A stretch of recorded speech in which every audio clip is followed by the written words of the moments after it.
Okay, so we are trying to find out for how many terms of the convergence series um, we should use such that the estimation or sum of this series would be, you know, um, more accurate with at most error 0.0001, which is actually 1 over 10 to the power 5. So let's say S is the sum of this series. So sum of this series can be written as sum of the first n terms plus remainder after n terms. And there is one theorem. It says this remainder would be always less than the integration of f of x if f of x is actually the term of this series. And now we want to have this remainder less than 1 over 10 to the power 5, and that can be done by making this right side integration less than or equal to 1 over 10 to the power 5. In our problem, the function is 4 over n to the power 1.1, but we are writing it as a in term of x, so it would be f of x, it would be 4 over x to the power 1.1.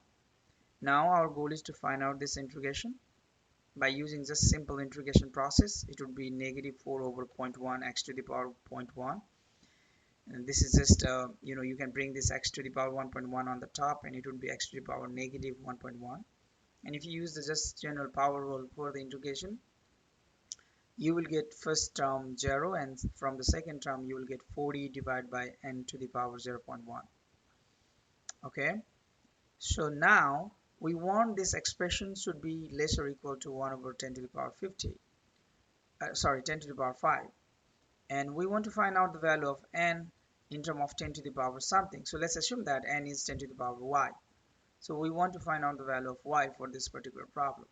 So if n is 10 to the power y, by plugging this value back here and by using this inequality, this goal, we are going to solve for y and just cross multiply, bring this 10 to the power y times 0.1 to the right side and subtract 5. It will give you 10 to the power 0.1 y minus 5. Now to solve for y, we just take log both sides. So log 40 should be less or equal to 0.1 y minus 5. And if you just add 5 both sides and multiply by 10 both sides, you are going to have y is greater or equal to 66 point something. So if you take y is 67, you will have enough terms to estimate the sum of this series with error less than uh, 0.0001. So I hope you know uh, you are going to understand this the work, and I hope it will be helpful for you. So if not, then just feel free to email me back, and then I'm going to reply your email. Okay.